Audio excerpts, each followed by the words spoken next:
प्यारे बच्चों, हमारे चैनल को लाइक कर दीजिए और सब्सक्राइब कर लीजिए और बेल आइकन को प्रेस कर दीजिए। जयपुर के राजा भानु प्रताप के यहाँ शाही परिवार में उनकी पुत्री भानुमति का 18वां जन्मदिन की तैयारी बड़े जोर शोर से चल रही थी।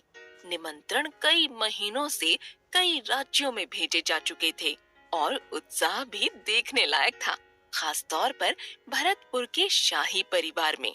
भरतपुर के राजकुमारों में अति उत्साह था।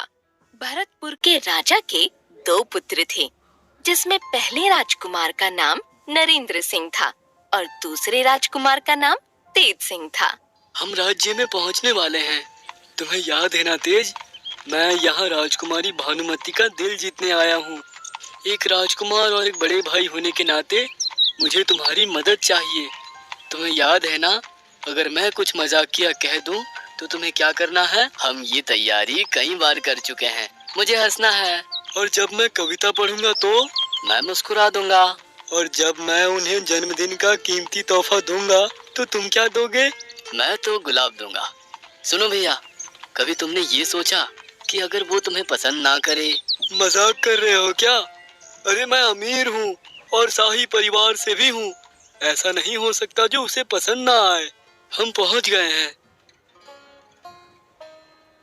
शायद यही राजकुमारी भानुमति है। राजकुमारी, मैं राजकुमार नरेंद्र सिंह हूँ और हमारे राज्य भरतपुर की तरफ से राजकुमारी को जन्मदिन की बहुत शुभकामनाएं लाया हूँ।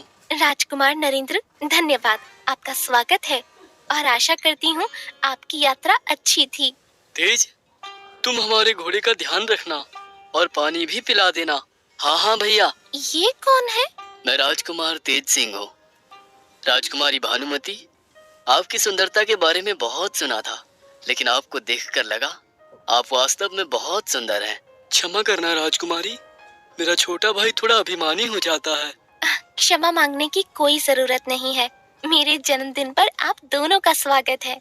शाही परिवार ने जन्मदिन बड़े ही धूमधाम से मनाया। सभी मेहमानों ने शाही दावत का मजा लिया। दोनों राजकुमार बहुत खुश थे, लेकिन राजकुमार तेज कुछ ज्यादा प्रसन्न नजर आ रहे थे। वे भानुमति की ओर आकर्षित हो रहे थे। ऐसी ही हालत कुछ राजकुमारी की भी थी। उन्हें राजकुमार तेज बहुत अच्छे लगे। दोनों में दोस्ती हो गई थी और तेज सिंह ने हर हफ्ते मिलने का वचन दिया।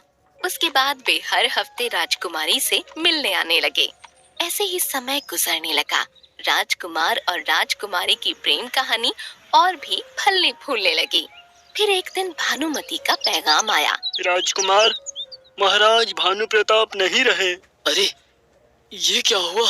महाराज भानु प्रताप के देहांत के बाद भानुमति ने ना चाहते हुए भी 19 वर्ष की उम्र में जयपुर की रानी बनने का फैसला किया। जैसे ही भानुमति ने राज्य का कार्यभार संभाला, वो तेज सिंह से सलाह लेने लगी और तेज सिंह भी उसकी मदद करता था। और फिर एक दिन तेज सिंह भानुमति से मिलने आए। रानी जी, राजकुमार तेज मिलने आए हैं। उन्हें अंदर भेज दो। तेज, हमें बहुत खुशी हुई आपको यहाँ देखकर।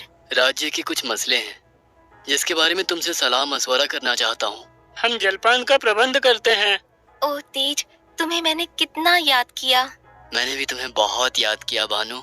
मैंने सुना है कि तुम अपने राज्य का कार्यभार बहुत अच्छे से संभाल रही हो। और क्या सुना? यही कि तुम्हारी प्रजा तुमसे बहुत खुश है। और आप? मैं भी। क्या मैं तुमसे कुछ पूछ सकती हूँ? हाँ हाँ जरूर। अगर मैं तुमसे शादी के लिए पूछूं तो क्या कहेंगे आप? तुमसे शादी? क्या मैं एक रानी का हाथ मांग सकता हूँ? ये इतना आसान नहीं है। क्या मैं इसके बारे में सोच सकता हूँ? हाँ, जिंदगी भर सोच सकते हो। तुम्हें बुरा तो नहीं लगा? तो मैं ना समझूं? अरे नहीं, मेरी तुम हाँ समझो।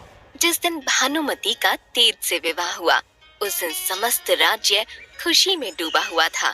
कई राज्यों से मेहमानों का तांता लगा हुआ था। हर तरफ खुशियां ही खुशियां थीं। प्रजा बहुत खुश नजर आ रही थी। नव विवाहित जोड़े को सबने खूब बधाइयां दी। जहाँ तक उन दोनों का सवाल था, वो दोनों अपनी निजी जिंदगी में बहुत खुश थे और अपने राज्य को बड़े ही अच्छे से संभाल रहे थे। भानु, तुम कितना कार्य करती हो। आराम भी जरूरी है। शाही कार्य भी तो करना पड़ेगा। भानु, तुम मेरा ध्यान नहीं रखती हो। मैं तुम्हारी ही यादों में खोया रहता हूँ। अच्छा, तुम्हें खुशखबरी सुनानी है, मैं माँ बनने वाली हूँ। ओ भानु, मैं आज बहुत खुश हूँ।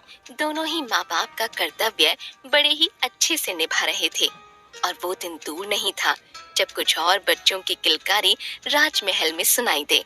उनके 5 बच्चे हो गए थे। जैसे जैसे बच्चे बड़े होते जा रहे थे, भानुमति के लिए राज्य संभालना मुश्किल होता जा रहा था।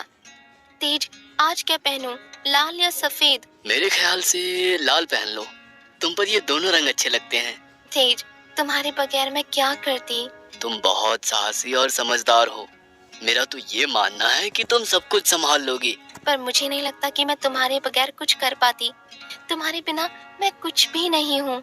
अच्छा ठीक है, तुम थोड़ा प्रजा का भी ध्यान रखो। इस समय प्रजा को तुम्हारी जरूरत है। कहीं तुम्हारे कहने का ये मतलब तो नहीं कि मैं अपने कर्तव्य से पीछे हट रही हूँ? भानु, मुझसे जितना बन पड़ेगा मैं करूँगा, लेकिन इस राज्य को तुम्हारी जरूरत है। बहुत हुआ, मैं जैसी थी आज भी वैसी ही हूँ। अपने राज्य के लिए वफादार हूँ।